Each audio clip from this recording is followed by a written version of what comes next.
الله ربي والإسلام ديني ومحمدا رسول الله. Kalaulah karam diri kita, udah tiada diri kita, maka disitulah nyatanya diri Allah senyata-nyatanya. Wujudnya diri Allah sewujud-wujudnya, terangnya diri Allah tuh seterang-terangnya. Maka segala yang terang, segala yang jelas, segala yang nyata, dan segala yang wujud, itulah dirinya yang sebenarnya, Bapak Ibu. Maka siapa yang tidak mampu memandang wujud kenyataan diri Allah yang nyata senyata-nyatanya, itu orang yang buta, yang hakiki itu. Itu orang yang tersesat. Bagaimana mungkin kita akan menemui Allah di akhirat?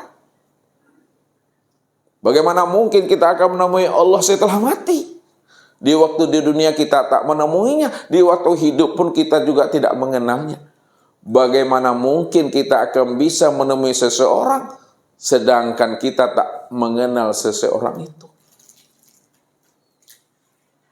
Maka mengenal Allah, berliqo dengan Allah, bermusyahadah dan bermuwajahah dengan Allah di waktu hidup di dunia ini yang sebenar-benarnya. Caranya, tiliklah ke dalam diri. Carilah ke dalam diri. Untuk menilik dan mencari ke dalam diri. Diri yang mana sebenarnya yang dirinya itu? Ini yang dikatakan oleh Nabi. Man talabal maula bi ghairi nafsin faqad dalla dolalan ba'ida. Barang siapa ingin mencari dan menemui Tuhan keluar daripada dirinya, maka dia berada pada kesesatan yang sangat jauh. Jangan kita ini taubahnya seperti ikan mencari air, Bapak Ibu. Kalau ikan itu tidak hidup di dalam air, lalu ikan itu hidupnya di mana memangnya? Adakah ikan itu hidup di luar air itu? Enggak. Tapi kenapa ikan tak mampu mencari air itu? Karena dia tidak mengenal akan dirinya yang sebenarnya. Maka mencari Tuhan, menemui Tuhan, jangan keluar diri, ke dalam diri. Maka oleh karena itu, carilah diri kita ini yang sebenarnya. Sehingga kita bisa menemui Allah itu. Karena Allah itu yang dikatakan diri yang sejati, yang sudah nyata pada diri kita ini. Atau coba lihat ke dalamnya, ya. Untuk mencari Tuhan itu ke dalam diri. Diri kita ini ada yang KW-nya dan ada yang ori. Nah, kita mencarinya ke diri yang mana sebenarnya? Kepada yang KW-nya atau yang orinya? Yang ori. Yang KW ini yang mana nih, Daniel? Yang KW yang mana, Daniel? Yang KW itu tubuh nih.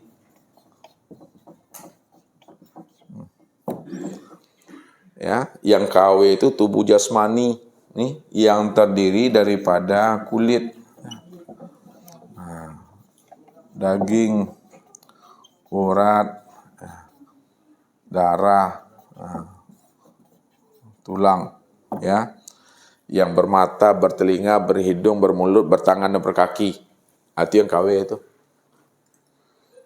Ya, jangan dicari di situ. Ya, cari yang di dalamnya, dicari. Yang tersiratnya, yang membuat tubuh ini bisa bergerak, itu mesti dicari. Yang membuat tubuh itu bisa memandang, bisa mendengar, bisa berkata, bisa mengetahui, bisa berkehendak, bisa kuasa. Yang membuat tubuh ini bisa berjalan, duduk, dan berbaring. Itu yang mesti dicari. Jadi mencarinya ke dalam. Bukan keluar diri, tapi ke dalam diri. Jadi, untuk mencari Tuhan itu, betul-betul mencarinya ke dalam diri. Lalu tubuh ini bergerak. Apakah ia bergerak dengan sendirinya atau ada yang menggerakkannya itu sehingga tubuh itu bergerak? Ada yang menggerakkan, itulah diri yang ori. Nah, mana yang menggerakkan pada tubuh itu, yang membuat tubuh itu bisa berjalan?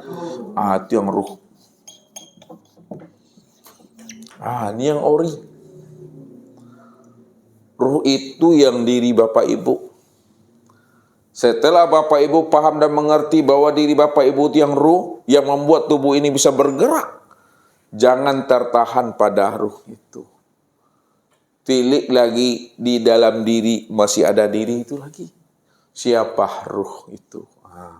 Ruh inilah ya, yang disebut namanya dengan hayat.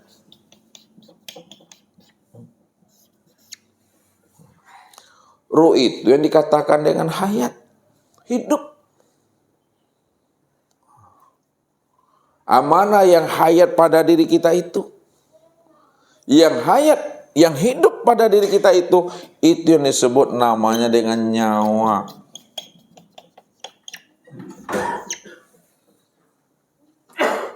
Mana yang dikatakan nyawa di dalam diri Bapak Ibu tuh?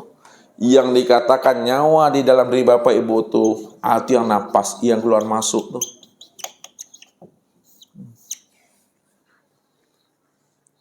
Mana yang dikatakan napas pada diri Bapak Ibu yang keluar masuk tuh, itu yang disebut namanya dengan nur.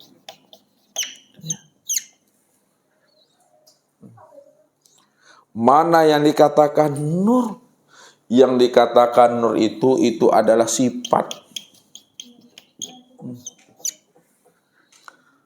Sifat yang mana maksudnya?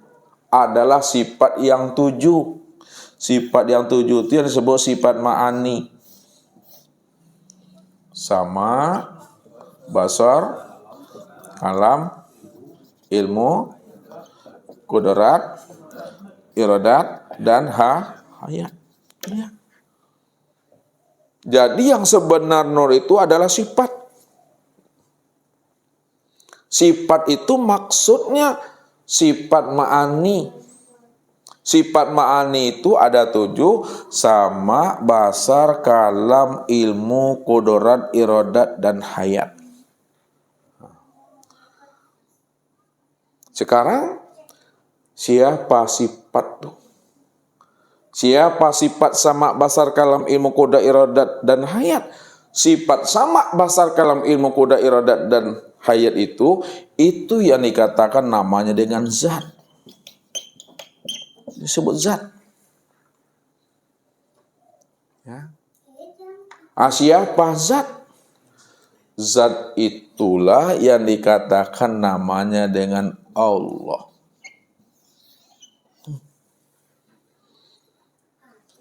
Disitulah letaknya.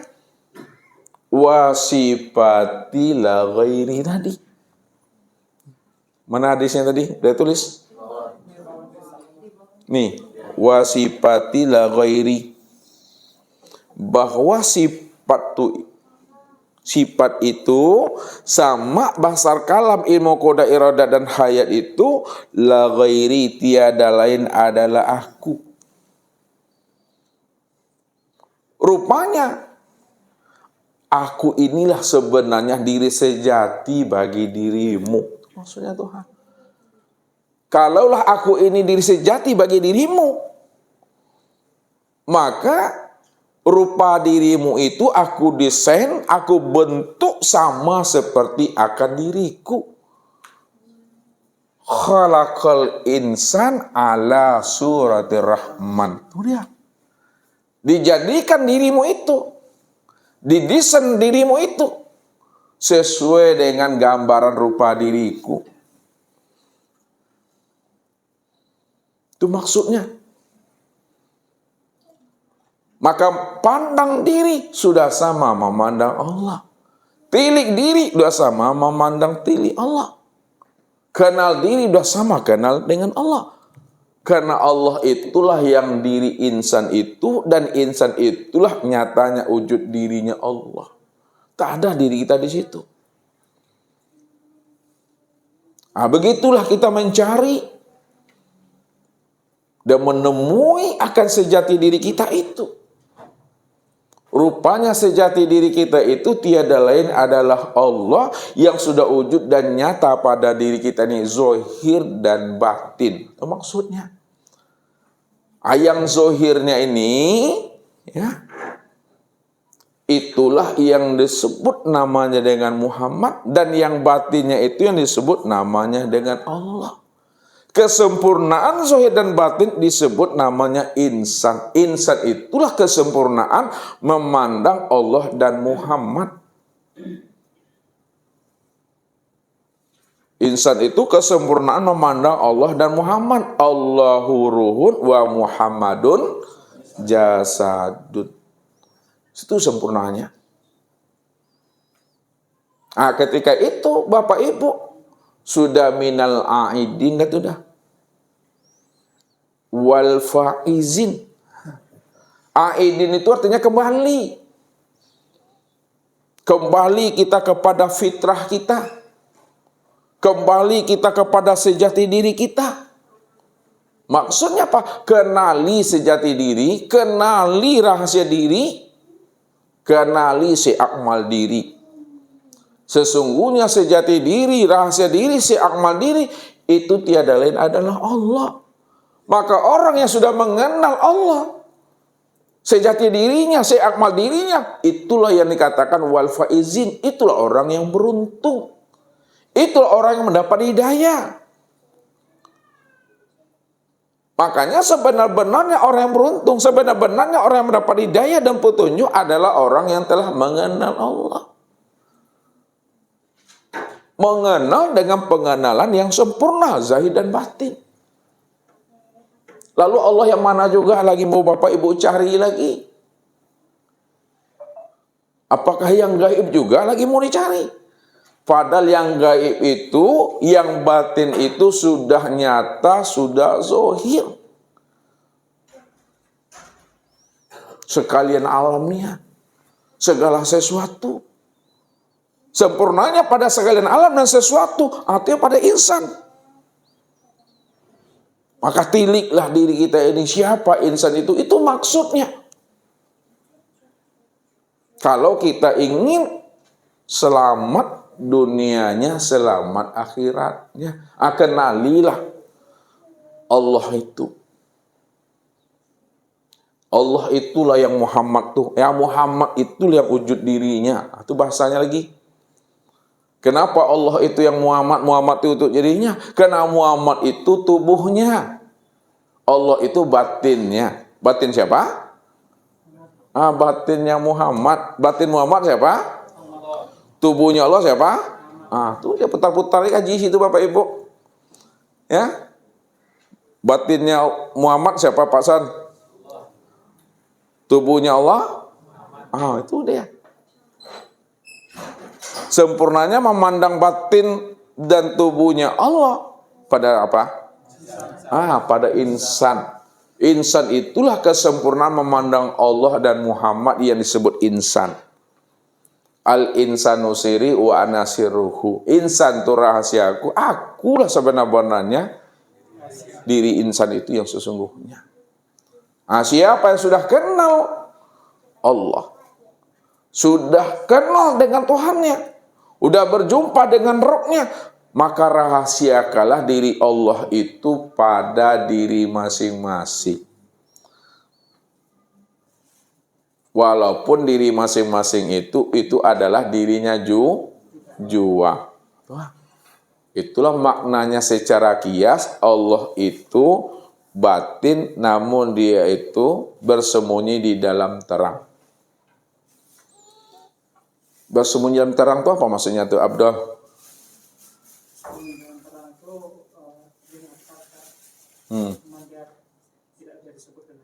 Ya, bersembunyi di dalam terang itu dia telah betul-betul zahir. Dia telah betul-betul wujud dan zahirnya itu pada segala sesuatu. Padahal segala sesuatu itulah diri yang sebenar-benarnya. Jadi yang bisa mengenalnya adalah orang yang sudah mengetahui akan rahasia dirinya. Siapa yang tidak mengenal akan rahasia dirinya, maka dia juga tidak akan pernah bisa mengenal dan menemui Allah yang sudah wujud, zohir dan nyata itu. Ini namanya Taqicuh di Nantarang namanya. Abdul tahu Taqicuh di Nantarang? Tahu, alhamdulillah. Jadi jangan namu awak Taqicuh di Nantarang. Kenalilah rahasia diri, kenalilah sejati diri, pasti kita mampu mengenali penyamaran akan diri Tuhan itu yang sebenar-benarnya. Itu fitrah itu. Jadi yang fitrah itu, yang suci, yang bersih itu bukan kita, yang Allah. Itu maksudnya. Allah yang suci. Situlah kita menyatakan subhanallah.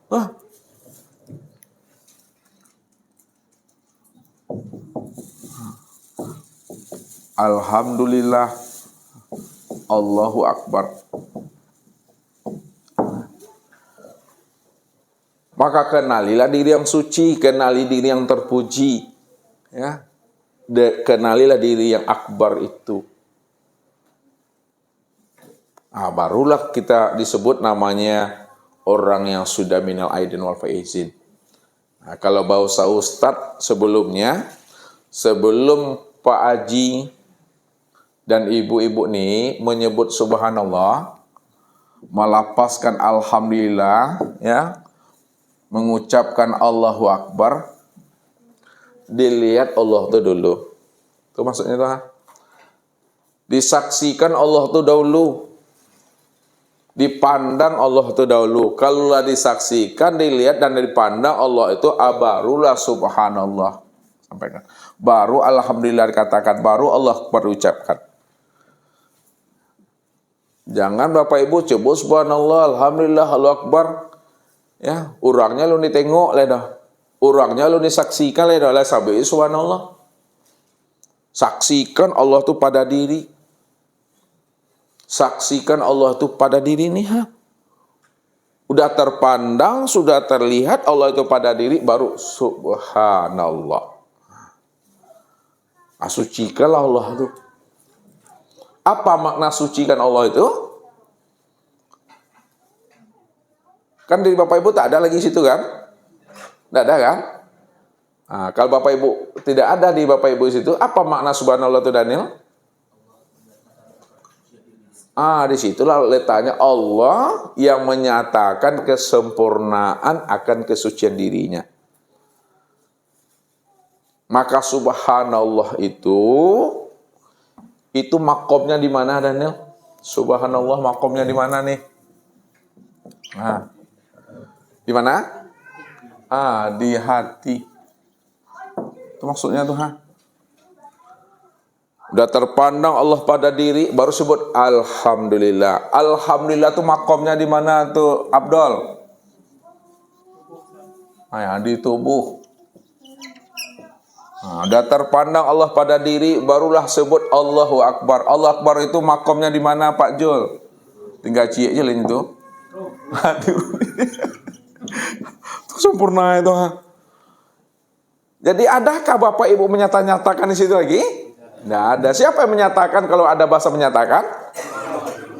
Itu dia. Muhammad, Allah itu sendiri. Muhammad itu kan tubuhnya Allah. Muhammad itu kan zahirnya Allah. Dia yang menyatakan akan diri sendiri. Itu diri yang suci itu. Pegang itu Bapak Ibu. Itu yang fitrah tuh. Itu yang dikatakan minal aidin wal faizin itu. Kalau udah sempurna pengenalan diri kita, udah sempurna penyaksian diri kita, maka ketika itu pesannya Nabi kepada kita apa Daniel? Man arafallah fahuwallah. Apalagi man arafallah kala lisanahu.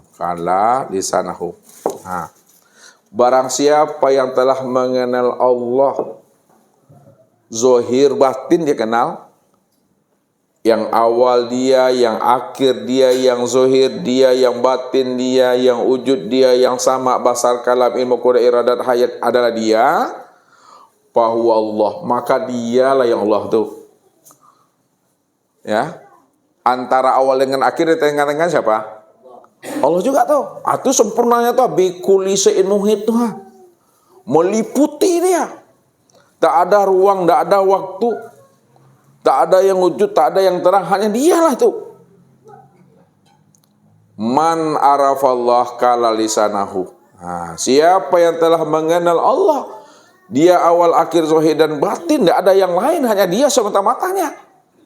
Kala lisanahu, barulah keluh lidah. Keluh lidah itu apa maksudnya tuh Pak Andre? Tak ngomong lagi misalnya.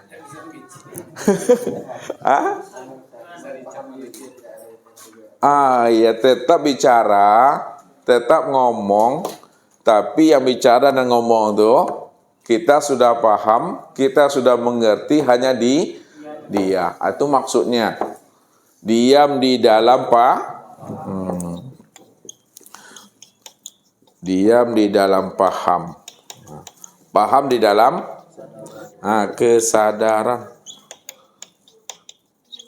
Sadar di dalam kepatuhan Tuhan. Itu maksudnya tuh, diam di dalam paham, paham dalam kesadaran, sadar dalam kepatuhan tadi itu. Memang dialah semata-mata, nggak ada yang lain lagi. Jangan disebut-sebut juga lagi. Barang yang sudah jelas, wujud yang sudah nyata, jangan dijelas-jelaskan juga lagi. Jangan disebut-sebut juga lagi. Kalau dijelaskan juga, makin kabur maknanya. Lain yang disebut, lain pula yang ditunjuk. Buktinya apa? Coba sebut meja, Daniel. Ustaz tunjuk nih, ini. Ini kayu nih. Makanya cukup dipahami aja dah, cukup dah. Makna iktikadnya. Entah pun disebut, tak pun dijelaskan, apakah dia tidak wujud, Daniel? Tetap juga wujud walaupun tak disebut. Ini perlunya kesadaran itu. Kesadaran apa yang perlu pada diri kita? Ya kesadaran Tuhan. Kesadaran Allah itu mesti hidup dalam diri kita ini ya. Kalau Bapak Ibu tak sadar tadi, tidak akan pernah sampai ke sini itu. Tidak kamar-kamar sampai tadi itu. Jadi perlu kesadaran itu. Yang Ustaz maksudkan kesadaran Allah itu yang mesti hidup di dalam diri kita. Kesadaran Allah itu yang mesti hidup di dalam kalbu kita, dalam rohani kita. Itu yang mesti diinstalkan selalu. Supaya aman perjalanan, ya, pulang dan kembalinya. Kemana pulang dan kembalinya Bapak Ibu? Apakah Tuhan itu datang lalu kembali? Tuhan itu tidak pernah datang, tidak pernah kembali. Karena memang dia sudah sedia dari sejak awal mulanya. Datang dan kembali itu kan bahasa hakikat. Untuk menghantarkan kepada makna yang sebenarnya. Kalau sudah sampai kita kepada makna yang sebenarnya, maka tidak ada bahasa datang dan kembali. Yang ada apa lagi? Yang nikmati dia aja lah, jangan sebut-sebut juga lagi. Dah lah tuh. Makanya nggak bisa disebut lagi itu. Atau makna Tuhan itu nggak bisa disebut. Ya, nggak bisa digambarkan lagi itu. Dialah semuanya, cukup memahaminya. Kalau dijelaskan juga akan bersifat dia jadinya. Walaupun dia bersifat, namun hakikatnya dia tiada bersifat. Jadi orang yang sudah sampai pada makom yang seperti ini, sudah makom keluh lidah, sudah makom diam, itu yang disebut namanya makom Tuhan itu. Kesimpulannya, ma'rifatnya Bapak Ibu duduknya di mana? Di diam. Ma'rifatnya Allah kosong dalam ketiadaan itu. Itu dibuatkan untuk ma'rifatnya kita, pengenalan kita kepada Allah. Pada diam itu. Pengenalan Allah terhadap dirinya, ya kosong, tiada hal itu dia. Yang kosong tuh dia. Nah, kalau Ustadz antarkan lagi sedikit lagi, apakah kata-kata kosong itu yang dirinya Daniel? Jadi yang mana kalau bukan? Tak dapat disebut di balik kosong. Itu yang nggak dapat disebut di balik kosong itu dia. Itu maminya. Bukan kata-kata kosong itu yang kosong. Di balik kata kosong itu yang dia. Apa lagi di balik kata kosong? Ada lagi? Tidak bisa disebut, Ustaz. Itu jadi balik kata yang nggak bisa disebut itu yang dia tuh. Ada lagi dong? Nah, yang ndak tuh, yang balik ndak tuh dia. Paning aku. Itu maknanya. Itu yang suci itu situ duduk suci itu. Makanya pada saat Bapak Ibu nanti mau berhenti jantung nih ya. Kan tahu kita nanti mau berhenti jantung tuh. Mau lepas dia. Kita aja pingsan mau tahu kita. Siapa yang pada pingsan Dewi? Mungkin pernah pingsan Dewi. Ya, pingsannya Dewi itu nanti suara kawan itu kan mau lepas kan. Jauh-jauh makin jauh kan. Pada saat ini jauh.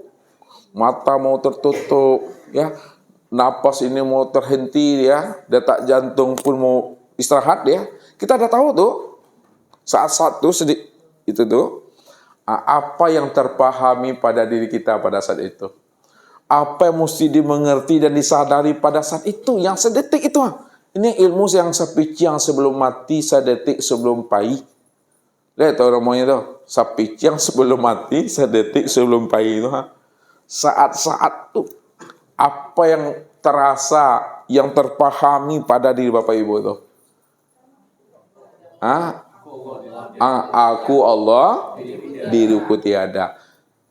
Kalau itu sudah terpahami, perlukah itu diucapkan juga? Enggak, cukup kesadaran itu aja lah lagi. Lepaskan semuanya itu. Kalau diucapkan itu dalam bentuk memberikan pembelajaran aja. Kalau kita udah tahu diri ini diri yang kosongnya, tentu kembali kepada yang kosongnya. Diri ini adalah nyatanya Tuhan, kembali tetap nyatanya diri Tuhan. Nah, dan diri kita yang kembali itu diri dia. Cuma kata-kata dia kembali pun tidak disebut lagi. Karena Allah itu tak pernah datang, tak pernah kembali. Sadari sesadar-sadarnya itu dah. Pas dia. Ya. Itulah pencarian yang dah sempurna tuh Bapak Ibu. Itu yang disebut namanya diri yang sudah di dalam kulimah itu. Ya, bukan dibuat kulimah la ilaha illallah, bukan begitu maksudnya. Bukan kain kapan itu terus la ilaha illallah, nanti ambil spidol ini ditulis di jidatnya itu Allah. Bukan begitu. Ada juga orang meninggal tuh. Meninggal dia pas mandi 9, pakai tinta nih dia. Tuliskannya. Tintanya itu tinta air. Ditulisnya di jidat tuh Allah. Apa seperti itu maksudnya? Tidak seperti itu. Ya. Jadi maksudnya dia sudah memahami dan sudah menyadari bahwa Allah itu yang dirinya itulah nyatanya Allah. Itu udah berkulimah tuh. Tapi pengakuan itu pun tak boleh. Jadi kita di sini tidak ada ngaku-ngaku. Jangan Bapak Ibu salah paham dengan bahasa Ustaz. Bapak Ibu jangan ngaku Tuhan, jangan pula jadi Tuhan. Jangan pula ingin merampok hak Tuhan. Jadi ilmu yang Ustaz ajarkan ini untuk mengenal dan memahami Allah yang wujud, Allah yang bersifat, Allah cuma yang ada. Kita tidak wujud, kita tidak ada. Kita tidak pernah bersifat. Maka kata-kata hakikat. Ketika Bapak Ibu dengar keluar dari kalam Ustaz, itu bukan Ustaz mengatakan diri Ustaz Tuhan. Itu bukan mengatakan diri Bapak Ibu Tuhan. Tapi kata-kata yang keluar dari diri Ustaz ini pahami sesadar-sadarnya bahwa apa yang Ustaz katakan itu untuk menjelaskan dan memberikan pemahaman bahwa Allah cuma yang ada, kita tidak pernah ada. Bayangkan tuh. Kalau Allah yang ada, kita tidak pernah ada. Lalu siapa yang berkata tuh? Itu dia. Itu maknanya innani anallah tuh. Kan diri kita tidak ada, yang adanya Allah. Kalau diri kita tidak ada, yang adanya Allah, tentu Allah itulah yang berkata di situ. Dia menjelaskan akan rahasia dirinya sebenarnya. Kalau diambil pahamnya ke atas, perlu kalau menjelaskan juga lagi? Kan tidak perlu, semuanya sudah sempurna. Ya, sudah sempurna. Tidak perlu Allah menjelaskan lagi. Diturun ke bahasa. syariat. Muhammad itulah yang menjelaskan. Padahal Muhammad itu juga wujud nyatanya diri. Begitu cara memandangnya Bapak Ibu. Ya. Jadi setelah kita paham dan duduk di sini, mau juga Bapak Ibu sampaikan juga lagi tentang rahasia Tuhan ini, letakkan dia pada bahasa yang paling pas dan yang paling tepat. Inilah gunanya kita mendudukkannya itu dengan syariat, tarikat, hakikat, dan ma'rifat. Nih, Ustaz buat tarik sini. Ini penutupnya.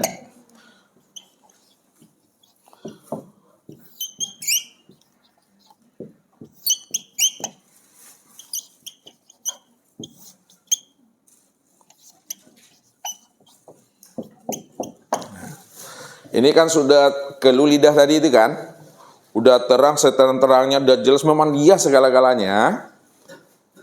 Kan dirahasiakan dirinya itu lagi. Jangan disebut juga, tidak boleh terus terang nyebutnya tuh. Kalau disebut juga, turunkan bahasa ma'rifat itu ke dalam bahasa syariat. Ya, turunkan bahasa ma'rifat ini ke dalam bahasa syariat. Kalau diturunkan bahasa ma'rifat ke dalam bahasa syariat, maka sebutlah insan itu sebagai hamba Allah. Itu dia.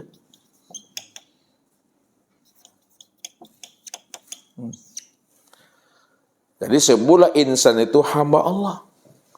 Sekarang hamba Allah itu siapa namanya? Contoh Abdul, Daniel, Pak Ben.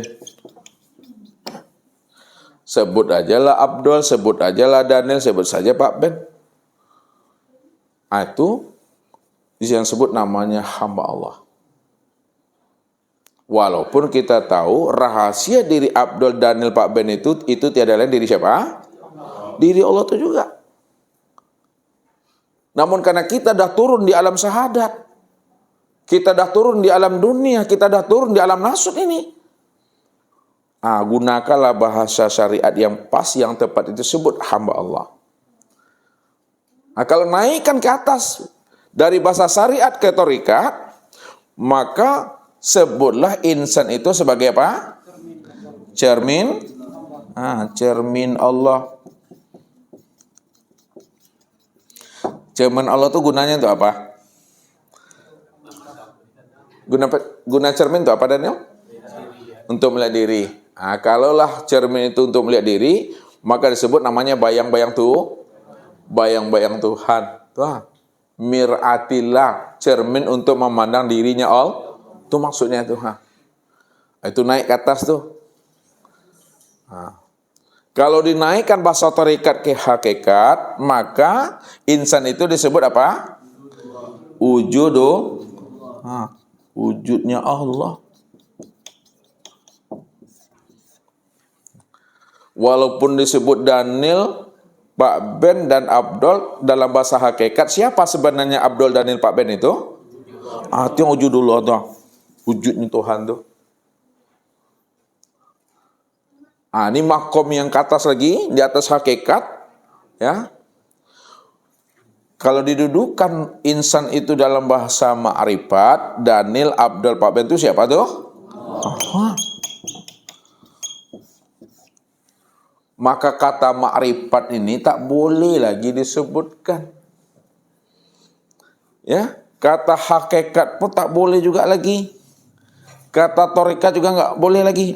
Ini aja disebut kata di syariat ini hamba Allah. Itu yang disebut namanya syariat yang sudah bertorikat, torikat yang sudah berhakikat, hakikat yang sudah bermakrifat. Anda ada dosanya di situ. Tapi kalau kita tak mengenal rahasia hakikat daripada insan, tiada lain adalah Allah, wujudnya Allah, cermin Allah, kita sebut pun hamba Allah, Pak Ben, Abdul, Daniel, dosa dah tu dah. Tetap dosa tu. Karena dia tidak mampu memandang yang tersirat di balik Daniel tu.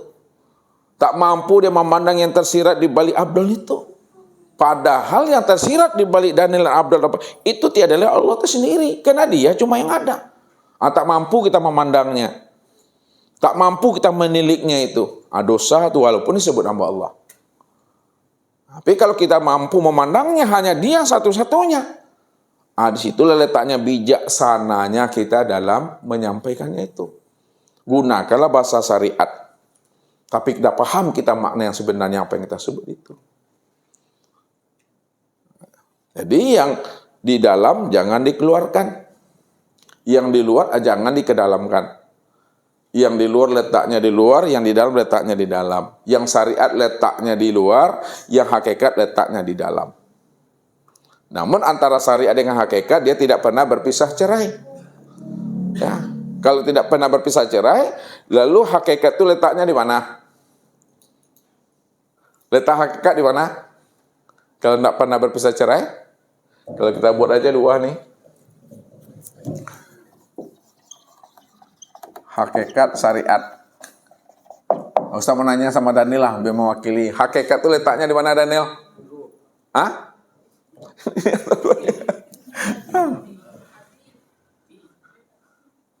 Ini dua kalimat nih, hakikat dan syariat. Hakikat itu letaknya di mana? Di dalam. Ya di dalam mana? Dalam berhasil. Nggak ngerti nggak pertanyaan Ustaz tuh? Ini apa ini syariat?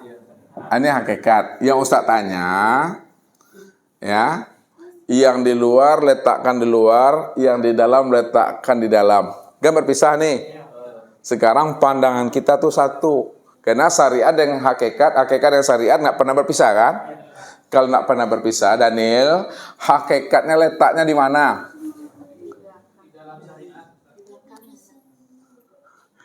Di belakang mana, Bu Ade?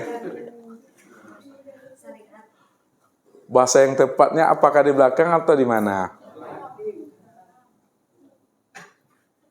Ini syariat, ini hakikat. Hakikat di belakang syariat begitu?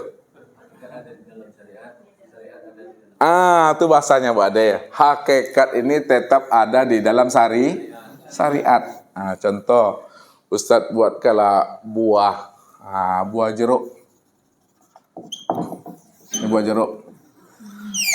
Ustaz menanya sama Bu Ade ini buah jeruk. Limau bahasa awak ya Bu Ade ya. Limau. Di dalam kulit itu ada apa Bu Ade? Ada isi. Ya kan? Di dalam isi ada biji. Di dalam isi ada rasa. Di dalam rasa di dalam rasa itu ada nikmat. Sekarang Pak Andre lagi. Kita lakukan tarki. Untuk mendapatkan nikmat bagaimana caranya Pak Andre?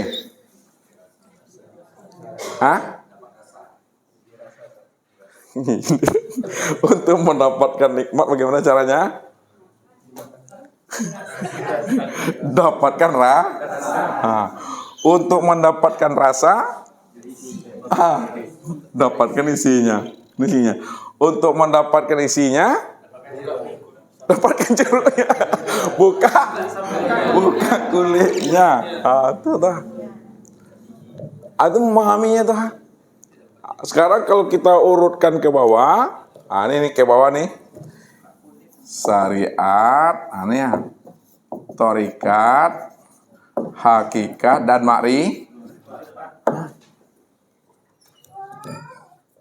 makrifat itu duduknya mana Abdul? Nikmat. Tuh dia tuh. Itu yang kita cari itu. Namun bisakah kita mendapatkan nikmat tanpa kita mendapatkan rasa? Bisakah kita mendapatkan rasa tanpa mendapatkan isinya? Bisakah kita memakan isi tanpa membuka kulitnya?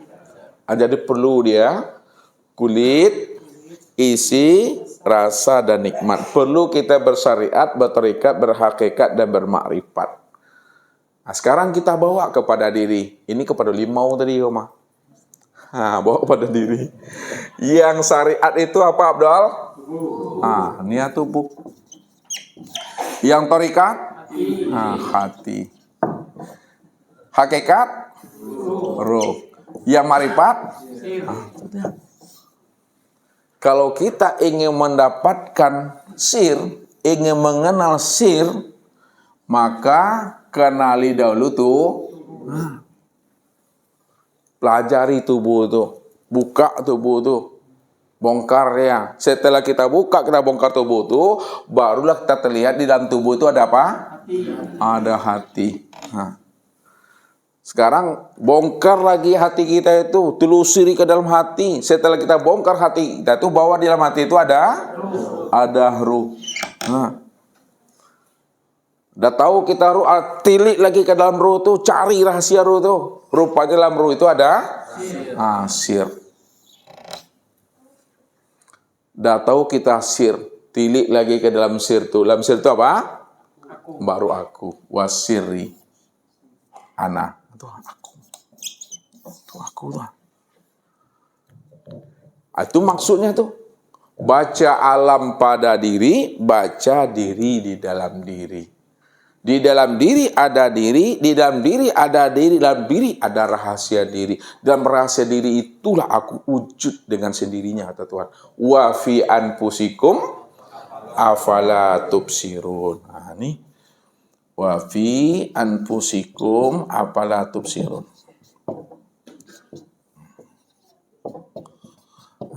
Aku udah wujud pada dirimu. Itu maksudnya, aku udah nyata. Aku sudah menjadi rahasia. Kalau bukakan begitu, pada dirimu kenapa tidak kamu pikirkan, kata Allah. Makanya Nabi berpesan, siapa yang ingin mencari dan menemui Tuhan keluar daripada dirinya, maka dia tidak akan pernah bersobok dengan Tuhan itu. Carilah ke dalam diri itu. Barulah kita tahu. Ya, yang dalam diri itu. Itu yang namanya si ruh. Yang ruh itu yang si hayat, yang hayat itu yang nyawa, nyawa itu yang napas itu yang nur itu yang sifat yang zat itu ya aku, kata Allah. Akulah itu zahir dan batin. Nah, kesimpulannya, kita patrikan lagi, ini kesimpulan. Ini tadi kan berpisah antara tubuh dengan ruh kan? Berpisah tubuh dengan ruh. Sekarang yang sebenar-benar diri antara tubuh dengan ruh, kita ambil contoh dua aja dulu. Antara tubuh dengan ruh yang sebenar-benar diri yang ori yang mana, Daniel? Ruh. Ini yang ruh ini yang sebenar diri. Lalu kita tilik cara mempatrikannya. Kalaulah ruh itu yang sebenar-benar wujud, ruh itu yang sebenar-benar ada, ya. Untuk memandang ruh, untuk melihat ruh, maka pandang dan tiliklah kepada tubuh ini. Karena tubuh inilah tempat memandang nyatanya ruh itu. Kalau tidak ada tubuh, ruh itu tidak bisa dikenal. Kalau tidak ada tubuh, ruh tidak bisa dikenal. Lalu bagaimana ruh itu bisa dikenal? Ruh itu bisa dilihat, ruh itu bisa disaksikan perbuatannya.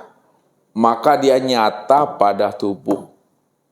Kalaulah ruh itu nyata pada tubuh, maka sebenarnya tubuh inilah wujud nyatanya ruh itu yang sebenar-benarnya. Bisa memahami itu? Kalau tidak ada tubuh, ruh itu tidak bisa dikenal. Ya. Lalu bagaimana ruh itu bisa dikenal? Lalu dia menjadi zohir. Dia lalu menjadi nyata. Nyata dan zohirnya itu nyata pada tubuh. Maka tubuh ini sebenarnya adalah nyatanya ruh itu yang sebenar-benarnya. Kita masuk ke dalam lagi. Ini ada hakikat diri kita nih. Yang ruh ini tadi siapa? Allah. Yang tubuh siapa? Muhammad. Kalau tidak ada Muhammad, Allah tak bisa dikenal. Walaupun dia ada kan? Dia kan ada tuh. Tapi kalau tidak ada Muhammad, tak bisa dikenal. Lalu bagaimana Allah itu bisa dikenal? Lalu dia menjadi zohir, nyata pada Muhammad. Kalau Allah itu sudah nyata pada Muhammad, maka Muhammad itulah sebenarnya nyatanya Allah. Kalaulah Muhammad itu nyatanya Allah, tilik lagi dalam Muhammad itu yang sebenar-benarnya Allah. Itu dia. Esa dah tuh. Jangan dipisahkan. Sama tubuh dengan ruh. Esa kan dia. Kalau tidak ada tubuh, ruh nggak bisa dikenal. Lalu bagaimana ruh itu bisa dikenal? Lalu dia zohir, lalu dia nyata pada tubuh.